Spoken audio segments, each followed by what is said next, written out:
Let's make a pinch pot. Here we go. So again, you don't have a wire cutter, and I'm gonna just end up using floss. I found that to be pretty helpful. And I opened up the block of clay. It was in the plastic bag still in that bucket.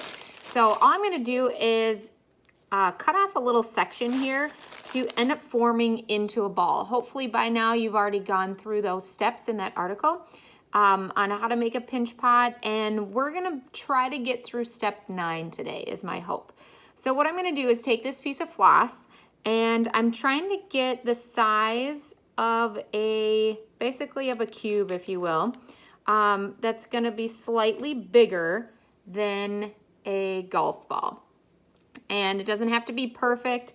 You're not getting assessed on like size or anything like that, but again, just so you can see, and that's okay if it's not perfect or anything, because you're gonna end up working with it and kind of manipulating it a little bit.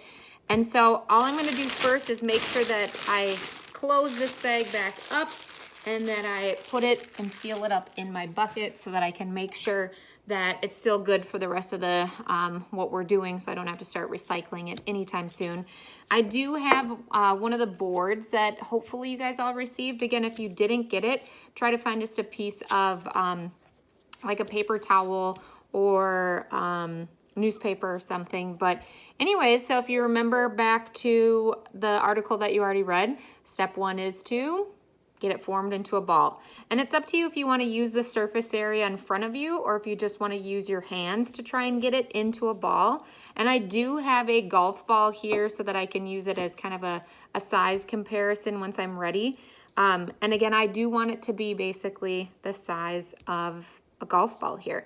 So I tend to like to just kind of end up forming it and using kind of this method of pounding it with my hands. And so I do rotate it constantly. I'm not just sitting and working at one specific spot. So the clay that you guys all received is just a low fire clay body. It is earthenware, and it's ready to go, meaning that you don't have to wedge it. You don't have to do anything.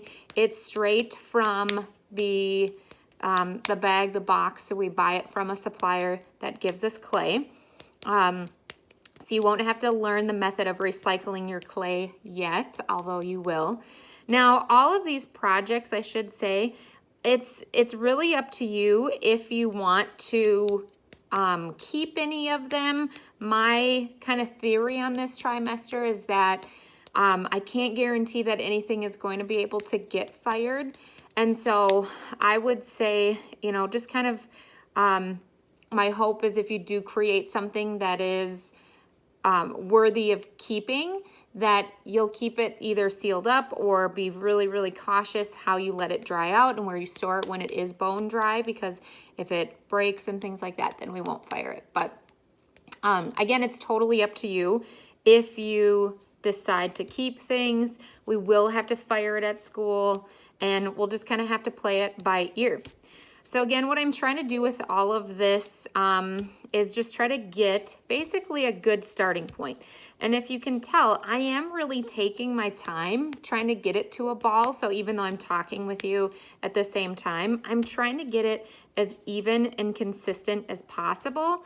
And so it's really important that if I work this quickly, that you keep in mind that you should probably be going even a little bit slower. A lot of this muscle memory, it's ingrained, right? It's stuff that I'm used to doing, so this isn't an odd thing to do. Think about if you're an athlete. I always think about like dribbling since I coach soccer, hence this, that if you are used to shooting with one particular foot, that it's kind of difficult and it's kind of odd and it feels unnatural when you start shooting with the other one. Same with dribbling. You know, it's just that variation. So this is going to be new for you guys in terms of your use of muscles, and so it might take you a little bit longer. All right, so we've got our ball of clay here. Next step is to find the center, and you are going to press in so that you can start getting just that thumb, and you want to press into the clay. Now, you can decide if you want to push all the way down like it showed in the article that you read. Again, I tried to find a good center location here. And then from here, you're just going to start using your fingers and using that thumb. And it's basically just kind of like at an angle, if you will. And you're going to slowly end up pinching this as you go through, and you're just working your way around. Now, I think what's super important to think about is the fact that you don't want to just sit and like work on one specific side and then switch to the other. I go slow and steady, working my way around. Now, if you have plastic, or I should say just rubber gloves at home, something that you want to protect your hands from, you can. You'll notice that your hands are going to start drying out quite a bit over time. So again, I'm just pinching with my fingers on the outside, and my thumb is constantly staying on the inside. I am a righty, by the way, so it's my right hand on the inside here.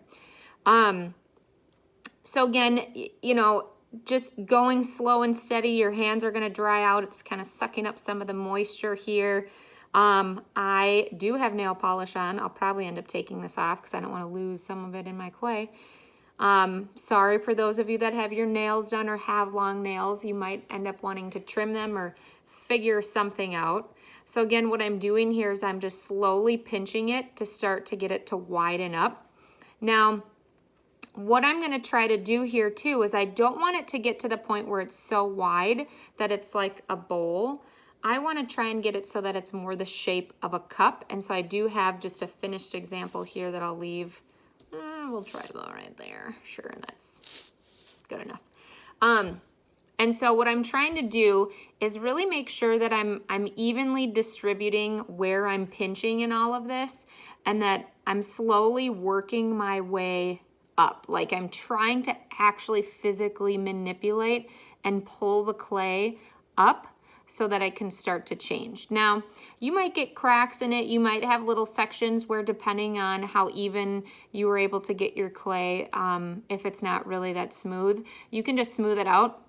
I don't have any other tools that I'm personally going to be using for this pinch pot because I think that this is your best tool right here. I just always am a big fan of using your hands with something like this.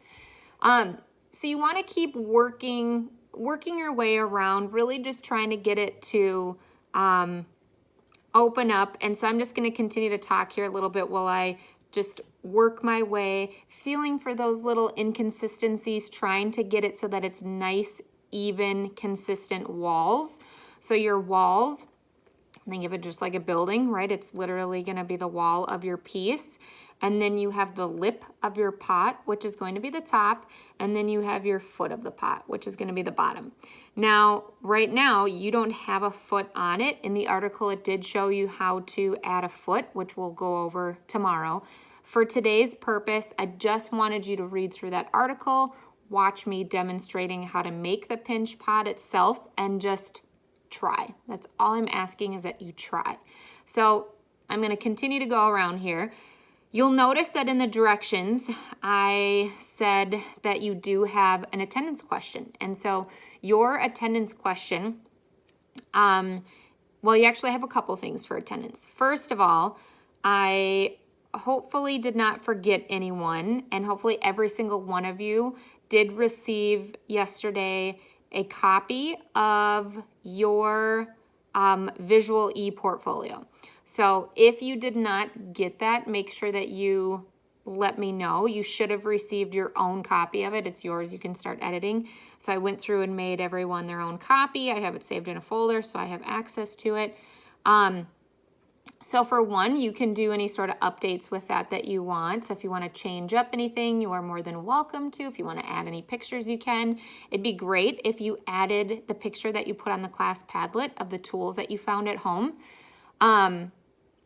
In addition, you are going to take a picture today of whatever progress you have with the pot. Like, you need to be in the picture with it. It's not just like a picture of the pot and then you're sending it. You need to be in it so I can see you, can see what you did. So just one picture is all I ask, whatever you have for progress when you decide to stop today. So that's your first thing. Then your question, the question that you need to answer in Google Classroom is, other than maybe ceramics, so have it not related to this class, what have you failed at this week? Reason why I'm asking you this is a class, just like any class and anything in life, that you will fail.